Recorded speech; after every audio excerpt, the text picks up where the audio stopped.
Hi guys! Once again mga ka-Bloom and welcome back mong muli sa ating YouTube channel. Our topic for today's vlog is about a V380 Pro CCTV camera pa rin. And ang pinaka-topic natin ngayon sa vlog na to is tuturuan ko po kayo kung paano mag-setup ng pangatlong CCTV camera sa ating V380 Pro application sa ating cellphone. So ito po yung pangatlong V380 Pro CCTV camera na isi-set up po natin dito po sa outdoor or outside ng ating bahay. Ito po yung location niya guys.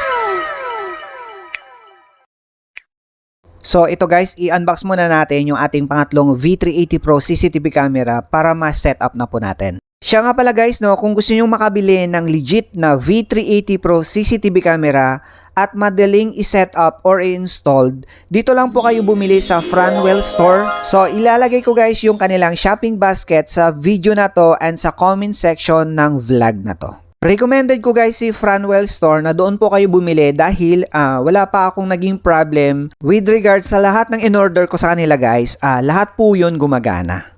Siya nga pala guys, no, kung gagamit po kayo ng micro SD card dito po sa CCTV camera po natin, na bago nyo po ilagay sa receptacle at i-power on yung CCTV camera, make it sure na nakalagay na po yung micro SD card sa ating CCTV camera ng ganito po. So ganito lang yung tamang paglagay po ng micro SD card, nakapaharap po sa inyo yung gold pins niya and then i-push nyo lang po.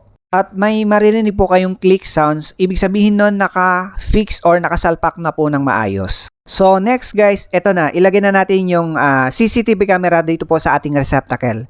Ang ginamit po nating receptacle guys is yung existing na lagay ng ating ilaw. Dito po sa area na to, yung location na to, since dito naman po natin ilalagay yung CCTV camera. So ito guys, i-check po natin, nailagay na po natin sa receptacle. So ito naman guys yung coverage area ng ating CCTV camera. Meron naman tong motion track kaya kaya niyang i-monitor yung magkabilang dulo ng kalye na to.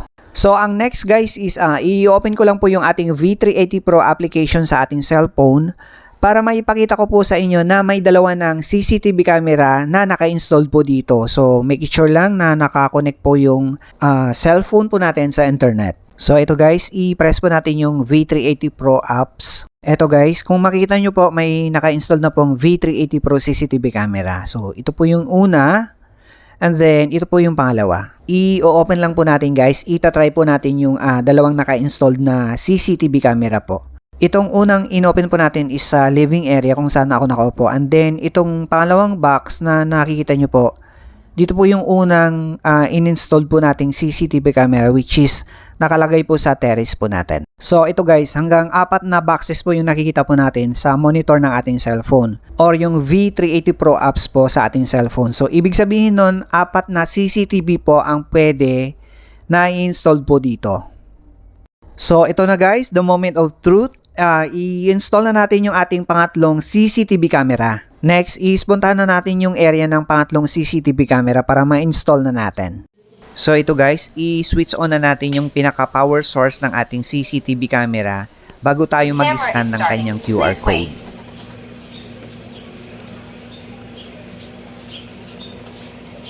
Bluetooth is ready. Please scan the QR code on the camera and wait for the connection. Andito na tayo sa area ng CCTV. Ang next na gagawin po natin, i-press po natin yung plus sign and then i-press po natin yung add camera. Lalabas yung ganitong scanner po.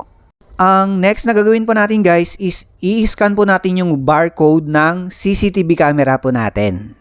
Yan po. So after natin ma-scan guys, ganito po yung magpapakita sa ating cellphone. Ang next na gagawin natin guys is i-on yung locations. I-open po natin yung permissions and enabled settings ng location. I-on lang natin yung location services. So back tayo and then i-on po natin yung permission and enabled settings ng Bluetooth.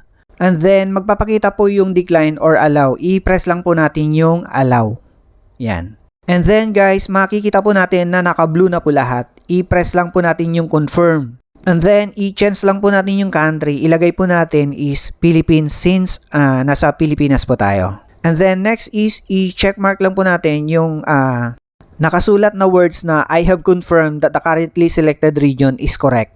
And then, i-press po yung confirm para mag-auto-detect kung anong internet po yung gamit po natin. So, ito nakikita nyo po, naka-connect sa Wi-Fi na gamit po natin. Ilapit lang po natin sa camera guys.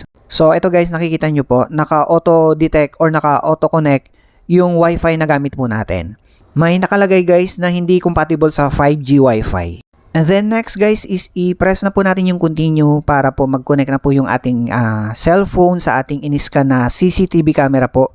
So ito guys, connecting po yung ating cellphone sa ating CCTV camera. Antayin lang po natin yan para po ma-access na po natin yung ating pangatlong CCTV camera. Network connected. Naririnig nyo guys, nagre-response po yung camera trying to connect sa ating cellphone. Camera ready. So, camera ready na siya guys. Nag-checkmark na ng green sa ating cellphone. And then, may magpa-pop up na ganito guys. I-press lang po natin yung not now. Nasa inyo guys no kung anong ipapangalan nyo po sa inyong location ng inyong CCTV camera. So, since nakalagay po sa outdoor yung ating CCTV camera, i-name ko po ng outdoor po. So, ito siya. And then, next guys is i-press na natin yung view device. Yan po, i-press po natin yung view device. Sunod yan guys is may magpa-pop up na barcode or QR code ng ating CCTV camera. Press exit or save, okay lang po yan, and then connected na po yan guys. So sobrang dali lang guys no kung paano natin in-install yung ating pangatlong CCTV camera. So ibig kong sabihin guys, kayang-kaya niyong sundan kung paano ko in-install. Basta po sundan niyo po step by step kung paano ko po pre-process or in-install yung ating V380 Pro CCTV camera na to. So ito guys, na-installed natin siya ng properly. Kung mapapansin nyo po, very responsive po yung kanyang rotate function. Napapasunod po natin yung ating CCTV camera sa pamamagitan po ng navigation ng kanyang PTZ. So ito po yun. Sunod siya po kung ano po yung i-command po natin sa kanyang navigation. So ang next naman is ipapakita natin na tatlo na talaga yung naka-installed na CCTV camera. So ito siya. Yan po. I-try naman nating i-open yung unang CCTV na in-install po natin, which is ito yung naka-installed sa terrace ng ating bahay. And then balikan po natin yung latest na in-install po natin. So ito siya guys. So ito guys, nasa ibang location na tayo, nasa baba tayo ng ating bahay. Ang gagawin naman natin ngayon guys is i-view natin isa-isa itong tatlong naka-installed sa ating V380 Pro application sa ating cellphone. And then, i-view natin yan ng pa-wide angle sa ating cellphone para ma-appreciate nyo po yung pinaka-looks niya sa ating cellphone. So, kung mapapansin nyo guys, no, napakalinaw po yung kuha niya. Ibig kong sabihin guys, napakalinaw yung record ng camera na to, itong V380 Pro camera. So, ito naman yung pangalawang CCTV na in-install po natin. Napakalinaw din and naka-on yung motion track nito kaya very responsive po siya. So, ito naman guys, yung pangatlong camera na kaka-install lang po natin.